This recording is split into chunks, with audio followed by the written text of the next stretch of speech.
Welcome to our 2021 interview series of past presidents in celebration of the Caucus for Women in Statistics 50th anniversary. This interview will feature Donna Brogan, our 1971 to 1973 president and founder of the Caucus for Women in Statistics, who will be interviewed by our current 2021 president, Tomi Mori. Well, thank you so much for being with us today. And I am so honored to be interviewing our founding Madam President. And I'm so excited to hear about the caucus history, as well as your personal journey. And so I'm going to start with the first question. How did the Caucus for Women in Statistics get started? Okay, so part of this is a personal journey and a professional journey, all rolled into one. In the late 1960s, I joined a women's liberation group in Chapel Hill, North Carolina. For the first time in my life, I realized that my previous personal experiences with sex discrimination in employment and education occurred within the larger context of how society was organized. Many members of my women's liberation group belong to a women's caucus in their own professional societies, for example, sociology, history, and law. So this is how I got the idea in early 1969 of having a women's caucus in my own discipline. Statistics was a male-dominated field at the time, with the percentage of American Statistical Association, or ASA, members who were female possibly less than 10%. In August of 1969, I attended the joint statistical meetings in New York City. I was 30 years old, a fairly new PhD statistics graduate from Iowa State University, with only 2 years experience as an assistant professor of biostatistics at University of North Carolina. I posted flyers on the women's bathroom stall doors in the meeting hotel, asking interested persons to meet in my hotel room to discuss formation of a women's caucus. 7 to 10 women met over 3 evenings during the stat meetings. So we decided that a women's caucus definitely was needed to address educational and employment discrimination against women in statistics. In subsequent months, Anita Bond and I discussed with John Lehman, who was the ASA executive director at the time. We discussed with John our interest in forming a caucus to be affiliated with ASA, and he was very supportive. The next stat meetings were held 16 months later in Detroit in December of 1970, and they were joint with additional societies in economics and related fields. About 40 to 50 persons, primarily statisticians and economists, attended a scheduled meeting to discuss the organization, the structure, the vision, and the mission for a women's caucus. Following that meeting in December, which was held right after Christmas, then in early 1971, Anita and I consulted again with John Lehman regarding details of our caucus and our desired affiliation with ASA. We decided to focus on ASA members and recommended that the American Economic Association form its own women's caucus. There was some prior talk of having a caucus for both statisticians and economists and econometricians, but we didn't do it that way. In May of 1971, the ASA Board of Directors, all male at the time, recognized the caucus as an affiliated organization, including program participation in annual stat meetings, such as one invited paper session and space for a business meeting. The Caucus for Women in Statistics made its official debut at the August 1971 joint statistical meetings in Fort Collins, Colorado. So I brought along a photo of me at the airport on my way to Denver for these meetings. So here's a photo of me on the way to the STAT meetings, taken at the airport, I think probably before I flew out of Atlanta. By chance, my seatmate on the plane going flight to Denver was John Lehman. This was not planned, but it did provide further opportunity to discuss the caucus and its plans.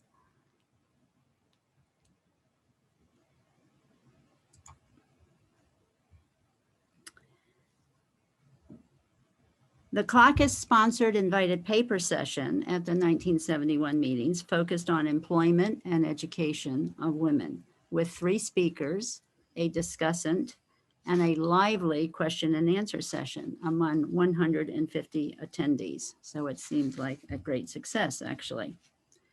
Also, at the 1971 meetings, the ASA Council established a President's Committee on Women in Statistics, which had been suggested by the caucus itself. And in fact, 7 of the 8 named committee members had been recommended by the caucus. Further, at the 1971 meetings, 5 caucus members were selected to serve on its executive committee. Myself as president, Rita Zemock of Michigan to chair a committee on structure and organization of the caucus, Regina Lowenstein of New York City, leading membership and newsletter distribution, and Mary Baldwin and Nancy Geller.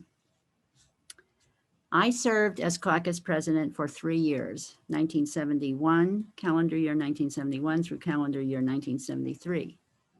I declined a request to serve a 4th year and recommended that the nominating committee seek potential caucus presidents among well-known and regarded women statisticians. I believe this strategy would increase the visibility of the caucus within ASA and beyond, and in addition, would benefit the caucus with more experienced statisticians and leaders. In fact, the next 4 presidents after me in the 1970s were all ASA fellows, and I have a slide to show about that.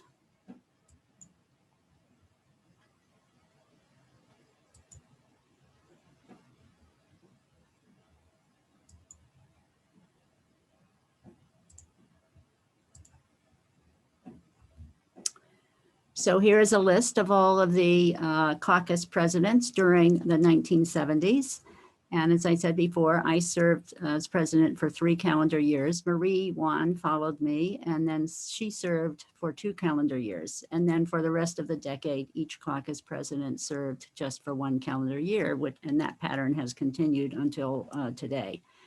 And so you can see there that the presidents after Donna, they were already fellows when they were president of the caucus, or I think one of them was a fellow at the time she actually became president or something like that.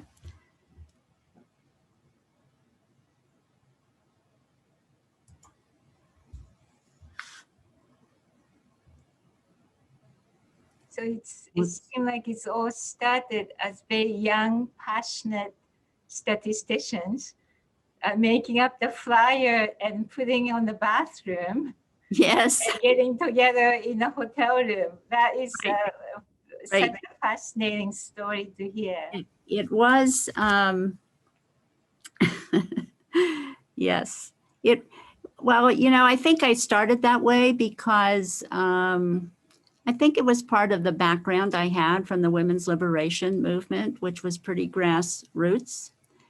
The looking back, the thing I didn't realize at the time was that I had no idea really how the professional ASA association worked and, you know, whom to talk to or things like that.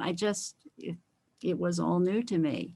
And that's where Anita Bond came in to be very useful because she knew people who were in the ASA, particularly John Lehman, and she was very instrumental in getting the affiliation of the caucus with the ASA and organizing the caucus so that that would all work out.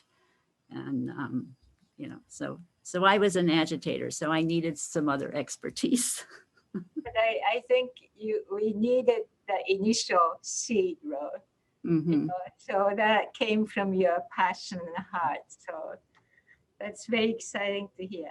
So one of the final things I wanted to say about the slide of the presidents, that out of all those presidents listed on the slide, the only two of us are still living, and that's myself and Barbara Baylor. Well, I'm very lucky to have you here. And you look almost the same as that photos that you show. So you haven't aged. And then you're so sharp and so organized. I don't think your mental age is continue to be the same. Well, thank you for that compliment. I'm not sure it's true, but thank you anyway. So my second question is, when you are CWS president, what was the most pressing issue for the CWS? So I would say that before and during my 3-year presidency, the most pressing issue was designing a structure for the caucus and obtaining affiliation with ASA, and we did that. Now, for a lot of the people viewing this video, they are a lot younger than I am. So I feel that I have to remind you that at the time we were doing all of this and getting the caucus started, et cetera, this was happening in the late 1960s and 1970s, before common use of personal computers, word processing, copy machines, fax machines, email, the internet, cell phones, smartphones, Zoom, the cloud, and social media. We had none of those things.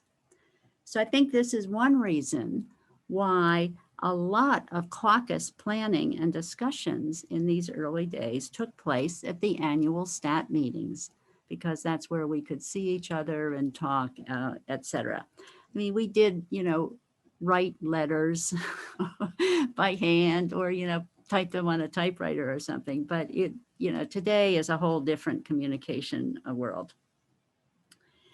In addition to that most pressing issue, as I said earlier, an additional issue during the 1970s, I felt, was to increase the visibility of the caucus within the ASA in the field of statistics. And in my opinion, we certainly managed to do that.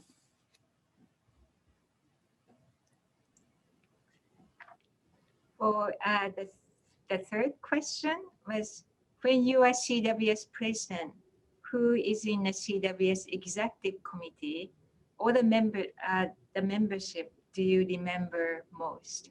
Okay, so I've already mentioned these three names before, but so the first one is Anita Bond, and she was an epidemiologist, a biostatistician, and a physician at Maryland state government and at several universities. And she made contributions to the caucus formation, as I mentioned already, particularly in working with John Lehman at ASA. The second person I remember is Rita Zemock, who was a biostatistician at Michigan Department of Public Health. And she contributed to the formation of the caucus in many ways, including chairing a committee to develop the early caucus structure. And the third person I remember is Regina Lowenstein, a biostatistician at Columbia University School of Public Health in New York City. And she developed procedures in the early years for membership and for writing and publishing a caucus newsletter. Now, these three people have all passed away. And I noticed in preparing for this interview, this seemingly unlikely looking occurrence that all three of these people were in biostatistics, as was I. This was not planned at the time, but I don't know what interpretation to give to that. Do you have a photo of them or? I do not. Okay. We'll try to find them in our historical document, because okay. one of the project we are doing is to create the CWS history page to celebrate 50th anniversary. And different people are donating some of the Oh, past photos and documents. So okay. I That would sounds make sure, great. yeah, if we find, we'll share them with you. And Okay. I will try to look for them. Okay. So my fourth question is, in 2 words, describe how you feel about CWS. Okay. So I had to think about this for a while because I always came up with more than 2 words. So the 2 words that I finally decided on were proud and amazed. So I'm very proud of the accomplishments of the hundreds of officers and perhaps thousands of members of the caucus over 50 years of programs, activities, and education. It is really quite impressive, and I am very proud. I'm amazed, though, that the caucus is still in existence and going strong after 50 years. When the caucus was formed, I naively assumed that its life would be time limited. Surely, I thought, sex discrimination against women statisticians in education, employment, career development, mentoring, promotion, recognition. I thought that all those things would disappear in years to come. 50 years later, I can see that I was wrong about that. Although progress has been made to reduce sex discrimination in statistics and more broadly in society in general, there is more work to be done. Also, work needs to include ongoing efforts to maintain and not lose some of the progress we have made to date. So the 2 words are proud and amazed. Thank you for sharing that. I personally, I am just so happy to be involved in CWS. I was almost on the probably marginal side, on the border of the organization, till I was asked to be president, to run for the president-elect position. Oh, And I just naively said, sure. But it's been such a wonderful experience. And to be able, and then being asked to work on 50th anniversary event, to be able to meet these women who created this organization, who had given their time and effort. Mhm. And it's been such an amazing opportunity for this year. So I am amazed too. Oh, good. So the fifth question is, how did you end up being a biostatistician? Okay. So I would say that there were several factors that influenced what I call my non-linear path to a career in biostatistics. So first, I decided as a child that I needed to prepare myself to be a financially sufficient adult and avoid relying on anyone for financial support. I always envisioned myself as a lifetime working adult, although for most of my educational years, I had no idea what specific type of work I would do. So this was not the social norm for girls or women during my growing up years in the 1940s and 1950s in the United States. As a child, though, I adopted this personal goal by observing my mother's financial dependence on her parents, not only for herself, but for her 2 daughters as well, including me. I did not realize until I was a college student that my mother was schizophrenic and had been since her late teens, thus contributing to her inability to be a functional adult. Second factor contributing to my career in biostatistics. Secondly, as a child and a young adult, I somehow developed determination or grit or ability to focus totally on goals that I set for myself. And I had a lot of them. I simply could not let myself fail. So this determination, this grit, this factor was very instrumental in my career path because there were many obstacles that I encountered on the way. So more specific to a statistics career though, a third factor was my love of math, which began in first grade in the Baltimore City public school system and continues to this day. I love math and I always have. When I eventually attended Gettysburg College in Pennsylvania, there was no question in my mind that I would be a math major.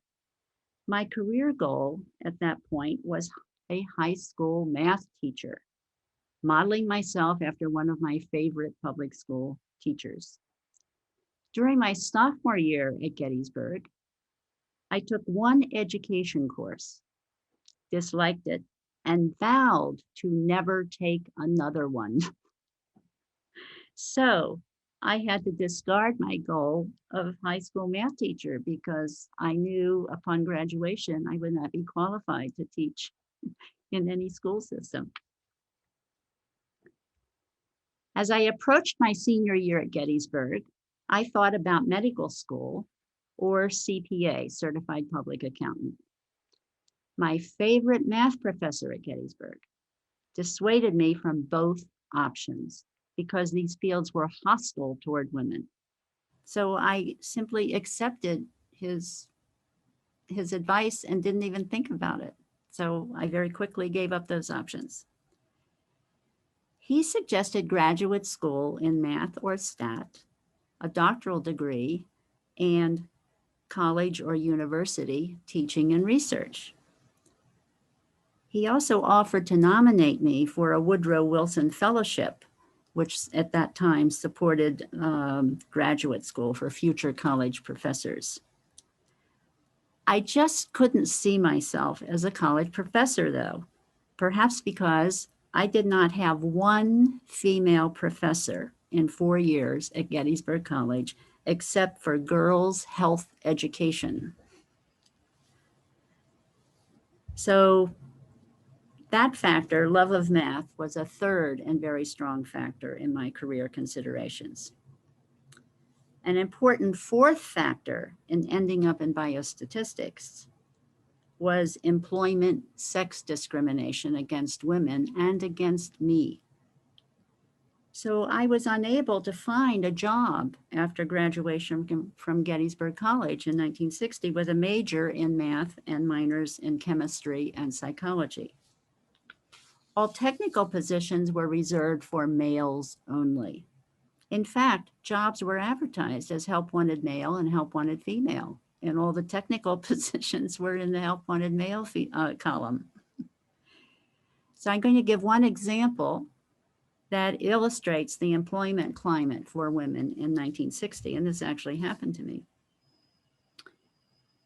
An IBM job interviewer that year told me that I had the highest score he had ever seen on IBM's math test, and then offered me a job as secretary or a sales assistant.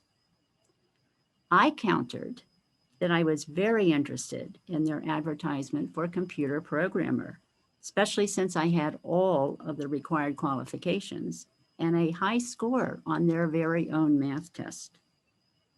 He simply stated they did not hire females for those jobs and quickly terminated the interview. I had taken and enjoyed all of the few stat courses offered at Gettysburg College because they seemed to have immediate and interesting applications. So I decided to pursue a master's degree in statistics, hoping to increase my employment opportunities. However, after obtaining an applied master's degree from Purdue in 1962, I simply faced the same difficulties in obtaining a job beyond the secretarial or clerical realm. So then I pursued a PhD in statistics at Iowa State University. I was financially supported by an NIH training grant in biostatistics, even though ISU had no schools of medicine or public health. During one summer, I took biostat and epidemiology courses at UNC School of Public Health for the bio part of my NIH training grant. I graduated with my statistics PhD in 1967 and received 2 job offers of assistant professor, one from the biostatistics department at UNC School of Public Health and one from Duke University Medical Center. You may notice they're in the same geographic area in North Carolina, and that's because my husband was moving there to become a doctoral student at UNC Chapel Hill in linguistics. So I accepted the UNC position and launched my full-time career as an academic biostatistician. And I find it very interesting that this was the career path that my favorite math professor at Gettysburg had recommended to me 7 years earlier, which at that time I promptly rejected.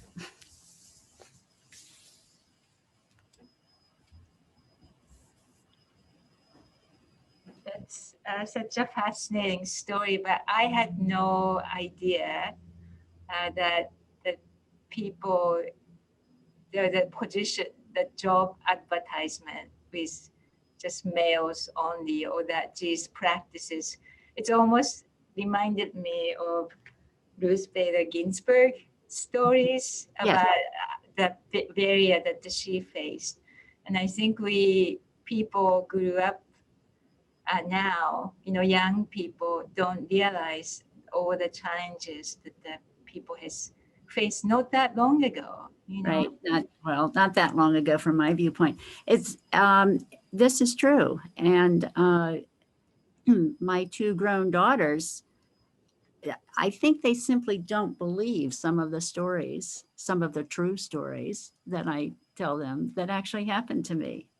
I mean, I told the one IBM story. I probably have a list of about 25 or 30 stories sometimes. And, it just kept happening over and over and over again. So this is what I meant when I said, I think I was served quite well by this grit or determination and never giving up part of me that just, if I had a goal and I wanted to do something, I just kept at it. And that has turned out to be very useful for me.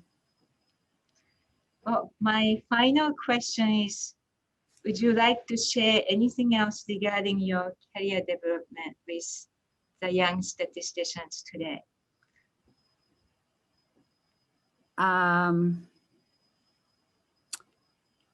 Specifically for young statisticians today, I'm not have to be young. It could be big. I'm not sure. I'm not young. Okay. I retired from Emory University in 2004. So this is now 16 years ago. I'm still active professionally because I teach continuing education courses in my statistical specialty, which is design and analysis of complex sample surveys. But I don't feel I have a good grasp about what the climate is like for younger statisticians, getting a bachelor's degree in statistics or master's or PhD and that. So I can't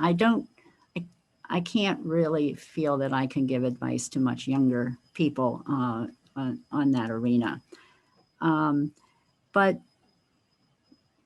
But I think from my own personal experience, I would advise things like, set your goals and just, work hard to try to accomplish whatever your career goals are, and, hang in there and, don't give up. Because I think it's possible. The other thing that I would like to just comment on about my own personal experience is that I think I'm really an example of the possibility of what is called the American dream. Because my family background is lower and working class, compounded by mental illness in my family my whole growing up years. Basically, my maternal grandmother and grandfather raised me, as they were also caring for my mother. People in my neighborhood never went to college. As a matter of fact, I did not even learn what college was until a high school counselor in 10th grade told me I just had to go to college. I went to an inner city high school where lots of people dropped out of high school and very few went to college. But she took me under her wing and she got me interested in college, and I went.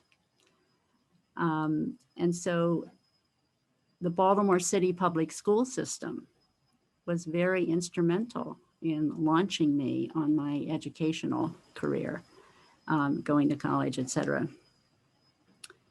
And then along the way, I had other people who helped me out.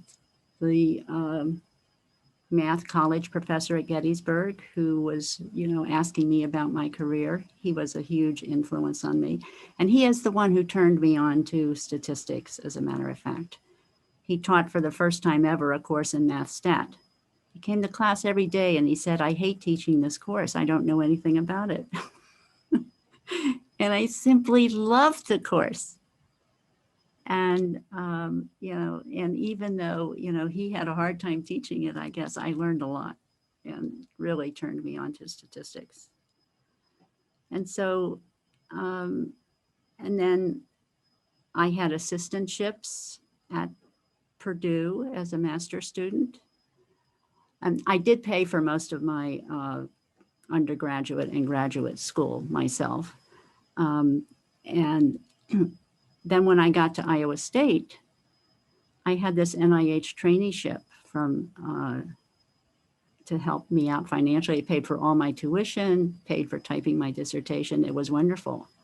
That NIH traineeship paid me a lot more as a doctoral student than any job I could have obtained at the time. It was great.